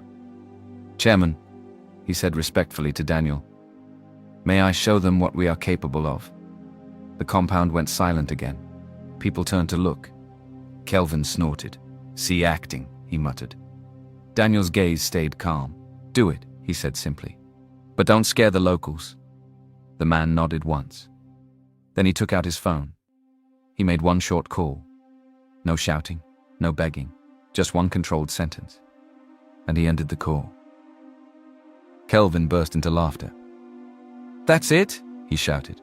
"You think a convoy is bread you order on the phone?" Some people laughed with him. But before the laughter could finish settling, a low rumbling sound approached from a distance. At first it sounded like thunder. Then it became louder. Then the ground itself seemed to vibrate lightly. Heads turned toward the entrance. People stood up from their chairs. And then, cars began to enter. Not one, not two, not five. A massive convoy rolled in like a wave. Luxury vehicles, polished bodies, heavy engines, tinted glass. The kind of cars people only see on television and quickly tell themselves that life is not for me. Somebody screamed, "Jesus!" Another person whispered, terrified, "Why so many cars?" A woman clutched her chest. "Those are million-dollar cars!" The compound panicked. Guests stepped backward instinctively. Even Mrs. Adeyemi's mouth fell open. Kelvin's face went stiff, but he forced himself to laugh. "Calm down," he shouted. "It must be my father's friend coming. Yes, it must be my father's friend. He said he would come to congratulate me." He adjusted his clothes quickly and began to walk toward the convoy with pride, like the owner of the world. He marched up to the first car as if he were welcoming royalty. "Welcome, sir," Kelvin said loudly. "Are you my father's friend? My father is—" A man stepped out. Not young, not playful. A man with the kind of presence that silences rooms. Behind him, other men stepped out too. Equally controlled, equally powerful, dressed simply but with an unmistakable air of wealth and authority. The first man looked at Kelvin like he was looking at a mosquito that had mistaken itself for an eagle. "What is your father's name?" the man asked. Kelvin smiled. "Call boss Barmedeli," he said proudly. "Chief Barmedel." The man blinked once, unimpressed. "Never heard of him," he said flatly. Kelvin's smile froze. "What?" The man stepped past him like Kelvin wasn't even standing there. Then he faced the compound. "We are here," he said plainly, "for Daniel Okoye's wedding." A sharp wave of shock went through the crowd. Mrs. Adeyemi staggered back slightly. "What?" Kelvin turned slowly, eyes wide. Felicia's breath caught. She stared at Daniel, confused, heart pounding. Then the man who had stepped out of the car spoke again, louder this time, and some people suddenly recognized the face. "That man. Isn't that?" "Yes, that's him." A big man. The whispers turned into panic. The car mogul lifted his chin slightly, addressing the stunned crowd with calm respect. "I am Raymond Eze," he said, "and I came because I couldn't miss Chairman Daniel Okoye's introduction ceremony." People nearly stopped breathing. Kelvin's mouth opened, but no sound came out. Mrs. Adeyemi's knees almost gave way. Raymond Eze, one of the biggest names in the auto world, turned slightly and looked back toward Daniel with respect that felt unreal in such a small compound. Then he said the sentence that broke what was left of Kelvin's pride. "As for me," Raymond added, "I'm only a follower compared to Chairman Daniel." And that was when the crowd truly began to realize This was not a normal wedding. And Daniel was not who they thought he was. Raymond Ezra's words were still hanging in the air like thunder. I'm only a follower compared to Chairman Daniel. The compound had gone quiet in a way that felt dangerous, like one wrong breath could break something. But Mrs. Adeyemi did not move closer to humility. She moved deeper into stubbornness. Lies, she snapped, her voice shaky but loud. All these things are lies. Anita nodded quickly, clinging to her mother's denial like a lifeline. It has to be lies, she said. This is just drama, movie. Jessica stepped forward with a smug smile, happy to give their disbelief a voice. Exactly, she said, waving her phone. It's acting, costumes, rentals. These people think once you wear a suit you become a boss. Some guests murmured in agreement, relieved to believe a simpler story than the truth. Jessica scoffed, pointing at the convoy. Those cars are rentals. Car hire is everywhere. He probably scammed some people, got little money, and decided to do this show to deceive you people. She turned and stared at Daniel, trying to shame him with her eyes. Daniel, you are still the same, always trying to pretend. Kelvin's pride had taken too many hits already. His eyes were bloodshot with embarrassment. He couldn't allow the crowd to shift fully toward Daniel, not when he had already announced himself as the winner in front of everyone. So he did what desperate people do. He escalated. Enough! Kelvin barked, forcing a laugh that didn't sound like laughter.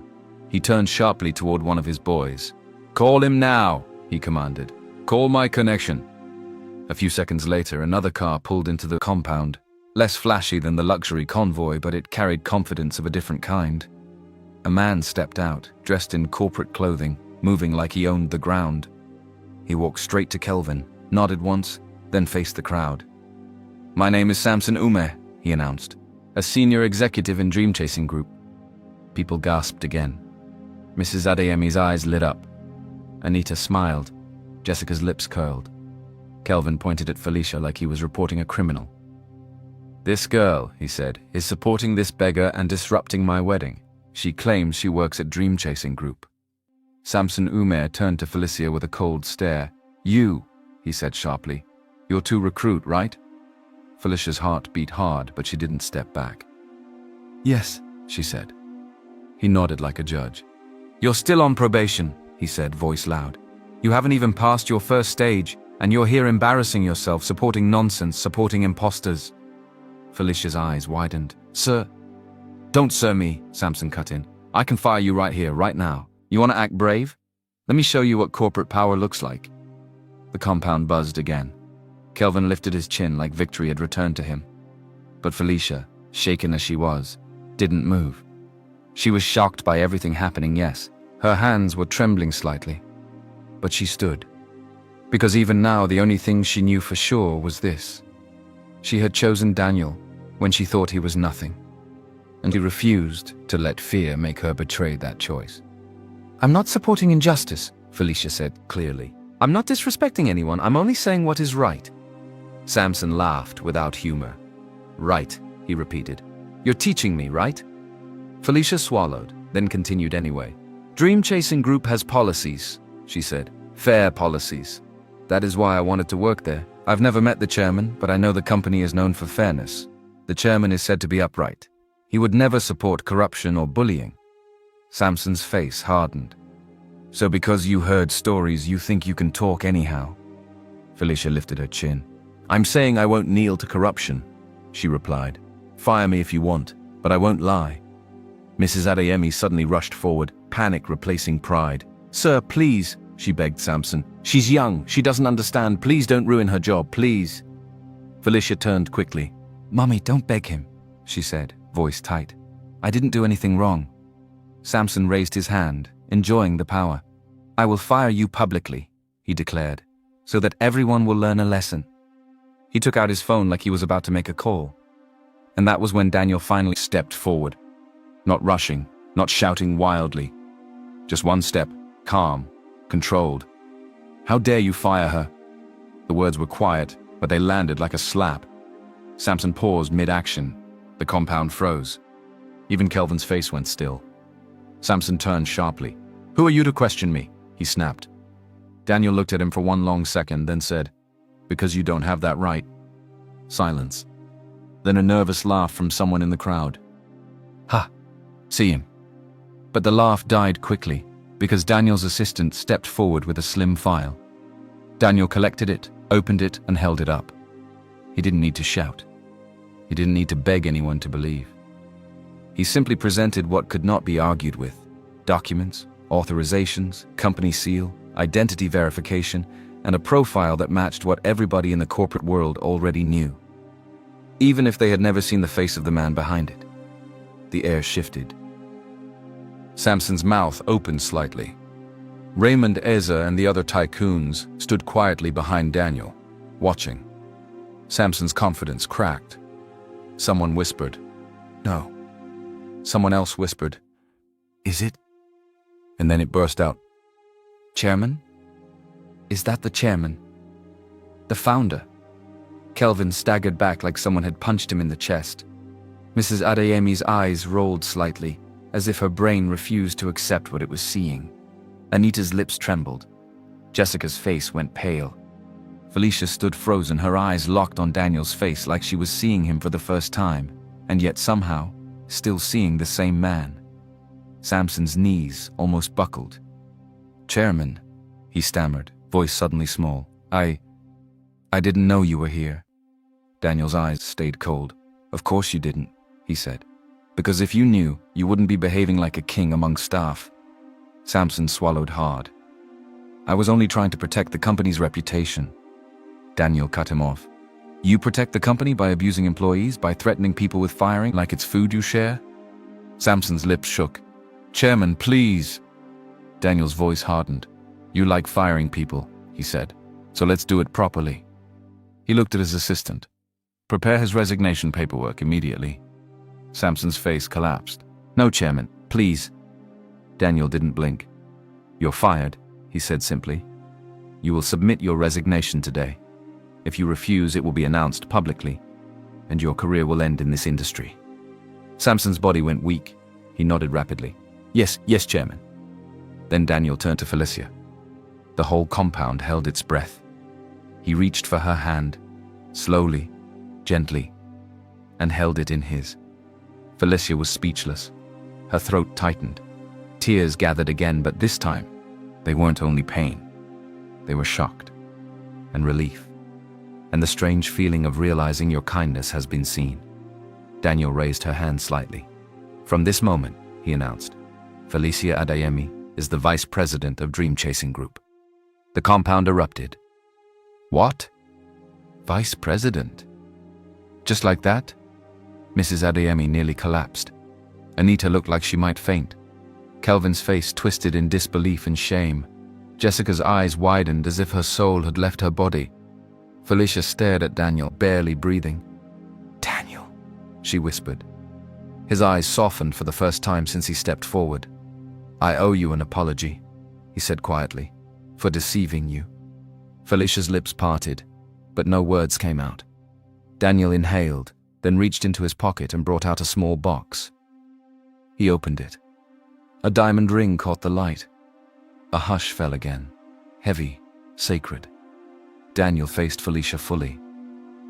"I disguised myself to test hearts," he said, voice low but clear. "To find the kind ones in a world full of noise. I didn't expect you." Felicia's tears spilled. "I'm sorry I met you like that," he continued, "but I'm grateful I met you at all." He held the ring up. "Felicia Adeyemi, will you marry me?" Felicia's whole body shook. She covered her mouth, crying, then nodded quickly like she was afraid the moment would disappear. "Yes," she whispered. "Yes, Daniel." Daniel slid the ring onto her finger. The crowd was too stunned to speak properly. Daniel looked around then, not as a beggar, not as a groom begging for approval, but as the man who had built an empire and still valued kindness more than anything. He spoke calmly, like he was reminding the world of something it had forgotten. "Dream Chasing Group exists for one purpose," he said, "to find kind people in the crowd and help them achieve their dreams." His eyes returned to Felicia. "Your kindness," he said gently, "proved to me that good people still exist." And as Felicia cried quietly beside him, holding his hand, it was clear to everyone. The real bride price here wasn't money. It was character. The compound was still spinning from shock. People were still whispering, "Chairman, chairman," like the word itself was a prayer they didn't know they could say. Felicia stood beside Daniel, her fingers trembling around his hand, the diamond ring catching light like it was insisting this was real. Daniel slowly turned his attention away from the crying and shouting crowd and faced Kelvin. Kelvin looked like a man whose soul had been slapped out of his body. The arrogance that entered the compound with him had cracked, but he was still trying to hold on to pride like a drowning man clinging to a plank. Daniel's voice was calm. "Kelvin," he said, "you came here today with force in your heart." Kelvin's jaw tightened. "Chairman or not," he tried, "you can't." Daniel cut him off with one sentence. "You tried to grab a bride like property." The crowd fell quiet again. Daniel's eyes moved to Chief Bamadel, Kelvin's father, who had arrived earlier, shouting orders, acting like he owned the village and everyone in it. "You," Daniel said, voice steady, "raised a son to believe money excuses lawlessness." Chief Bamadel tried to speak, but the words got stuck in his throat when another sound entered the compound. Sirens. At first, people thought it was just more cars from the convoy. Then the sirens got louder, and a police vehicle pulled in, followed by two more. Men in uniform stepped out. Their faces were not smiling. Their posture was not playful. The murmuring rose like wind. "What is this? Police? Why police?" One officer walked forward with a file in his hand. He looked around once, then fixed his eyes on Kelvin. "Kelvin Bamadel," the officer called. "You are under arrest." The compound exploded. Kelvin's eyes widened. "What nonsense is this? Arrest for what?" "For fraud," the officer said plainly, "and money laundering." Chief Bamadel stumbled forward. "Are you mad?" he barked. "Do you know who my son is?" The officer didn't blink. "Yes," he said. "That is why we are here." Kelvin stepped back, shaking his head. No, this is a setup." Daniel's assistant calmly stepped forward and handed another file to the officers. Daniel spoke without raising his voice. "Provide them everything," he said. "Every document, every trail, every account movement." Kelvin's knees weakened. His mouth opened, but the confidence was gone now, completely. The officers moved in. Kelvin tried to resist. "Don't touch me. Do you know who I am?" One officer grabbed his wrist firmly. "We know," he said. "Walk." Chief Bamadel turned wild. "Daniel, Chairman, please, this is a misunderstanding." Daniel's face did not soften. He gave quiet instructions like a man signing papers. "Block Chief Bamadel's business dealings," he said. "Drive them out of the industry. Assist the financial crime unit with all evidence." The words landed like judgment. Kelvin's boys, who came with him, began to scatter like rats. The guests who were praising him earlier suddenly looked at their phones and pretended they didn't know him. And Kelvin was led away, his shoulders slumped, his face drained. Just as he passed the middle of the compound, he turned back once, eyes burning with humiliation. But the crowd didn't pity him. Not after what they saw. Not after how he tried to force Felicia. Mrs. Adeyemi stood frozen. Her mouth was open, but no sound came out. Anita's eyes were wide, darting, calculating, already searching for a new angle. Then the shock finished cooking in their bodies and turned into something else. Greed. Mrs. Adeyemi rushed forward suddenly, hands raised like she was greeting royalty. "My son-in-law," she cried. "Ah, I knew you were the right one for my daughter. I knew it." Anita quickly joined, forcing a sweet smile. "Yes, brother-in-law. Please don't mind how everything happened. Family is family." Daniel didn't even look moved. He glanced at them once, cold, clear, and said, "You don't owe me anything, and I don't owe you anything." He turned slightly and faced Felicia. "If you want to speak," he said calmly, "speak to your daughter. She is my wife." The words stung Mrs. Adeyemi like a slap because it was the truth. It wasn't Daniel they had wronged the most. It was Felicia. Felicia swallowed hard, her chest tight. She looked at her mother, the same mother who tried to disgrace her in public, who broke her phone, who lied, who almost handed her life to a man like Kelvin. She could have shouted. She could have embarrassed them back. But Felicia's power was different. She stepped forward and spoke quietly but with strength. "Mummy," she said, "I will still support you." Mrs. Adeyemi's eyes brightened immediately. "Eh, my daughter?" Felicia raised her hand gently. "But listen to me," she said, voice firmer now. "Never be wicked again." The compound went still. Felicia continued, looking directly at her mother and sister. "You judged a man by appearances," she said. "You called him less than human because you thought he was poor. You were ready to throw away my happiness just so people won't gossip." Mrs. Adeyemi tried to talk. "It was for your good." Felicia shook her head. "No," she said. "It was for your pride." Then she looked around at the guests, at Cynthia and her friends, at Jessica, at the people who laughed earlier. "Even if someone is poor," Felicia said, "it doesn't make them less human. It doesn't mean they are not deserving of love." Her eyes shone with tears, but her voice didn't shake. "Wealth follows character," she said. "It can't be forced. It can't be grabbed. It can't be stolen. You can't insult your way into blessings." Mrs. Adeyemi's face dropped. Anita looked away, swallowing shame. Daniel stepped closer and gently held Felicia's hand again. "We'll continue the wedding preparations," Daniel said calmly. And this time nobody argued, because the air had changed. The wicked had been exposed. The kind had been crowned. The wedding wasn't held in that compound again. It moved to a grand hall, bright lights, endless flowers, cameras, soft music, and a level of luxury the village gossipers couldn't even describe properly. Tycoons arrived quietly just as they promised, dressed ordinary, but their presence still carried weight. Men whose names could shake industries sat among regular guests, smiling like proud uncles. In the back row, Cynthia sat stiffly with her friends. Jessica sat with her eyes fixed on the front, her face pale, her throat tight. She had mocked him on the street. She had played the video. She had laughed at him like he was nothing. Now she watched Felicia step out. Felicia looked like a queen. A luxurious gown flowed behind her like water. A big diamond crown rested on her head, sparkling under the lights like daylight trapped in stones. The hall gasped. Jessica's eyes filled with tears. Not soft tears. Bitter tears.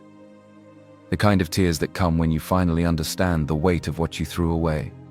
Felicia walked slowly, graceful, her eyes shining, her hands steady. Daniel stood at the front in a clean suit, looking at her like he still couldn't believe the world gave him someone so pure. When she reached him, he held her hands. And he spoke, simple, honest, deep. "I tested the world," Daniel said, voice carrying through the hall. "And the world failed in many ways, but you didn't." Felicia's tears fell again. Daniel smiled softly. "You loved me when you thought I was nothing," he said. "So now with everything I have, I give it to you freely." They exchanged vows. The crowd clapped, cried, and cheered. "Kiss, kiss, kiss!" The chant grew louder until the whole hall was demanding it. Daniel and Felicia looked at each other for a second, like two people remembering every insult, every test, every moment that brought them here. Then Daniel pulled her close, and he kissed her. Not a small peck. A real kiss, full of love, full of victory, full of "we made it." The hall erupted, and in the back row, Cynthia swallowed regret like bitter medicine. Jessica covered her mouth and cried harder, because now she understood. Some doors don't reopen. Daniel's voice rose one last time, not as an announcement, more like a lesson. "People who chase money often miss it," he said, "because money cannot recognize a wicked heart." He looked at Felicia, then at the crowd. "Kindness," he said, "is the true wealth." And everyone knew the truth. Felicia didn't win Daniel because she chased riches. She won him because she chose character when it looked like she would gain nothing. And that was why she got the best man. And the happiest ending. Thank you for staying with this story until the very end. Stories like this are not just meant to entertain us for a few moments. They invite us to pause and quietly reflect on the way we see people around us. Sometimes life looks a lot like the road Daniel once sat beside. There are passing footsteps that never slow down. There are voices that judge too quickly. And there are moments when someone's worth is measured only by what the world can see on the surface. But every now and then, in the middle of that same world, a different kind of heart appears. Felicia did not see power. She did not see wealth, a status, or influence. She simply saw a human being who had fallen into difficult circumstances, and she chose to treat him with dignity. And that small decision, so quiet, so simple, became the moment that changed everything. Because the truth is, kindness often reveals more about a person than success ever can. It shows who we are when there is nothing to gain. Money can build companies. Power can move industries. But neither of them can create the kind of loyalty that grows from genuine compassion. The rarest thing in the world is not wealth. It is a heart that remains kind when nobody is watching. A heart that chooses respect, even when the world expects indifference. Perhaps that is why Daniel's greatest discovery was not about the people who passed him by. It was about the one person who stayed. Felicia loved him when she believed he had nothing. And because of that, she gained something far greater than riches. She gained a life built on trust, respect, and a love that could never be bought. In the end, the story was never really about money. It was about character, because life has a quiet way of revealing who people truly are. But when they are sitting at the very bottom, so as this story gently comes to a close, maybe the most important thought we can carry with us is this: be kind to people. Even when the world tells you they are insignificant. You never know whose story you are stepping into, or how powerful a simple act of humanity can become. And perhaps the deepest truth of all is this: the greatest wealth a person can ever have is the kind of heart that still chooses kindness when there is absolutely nothing to gain.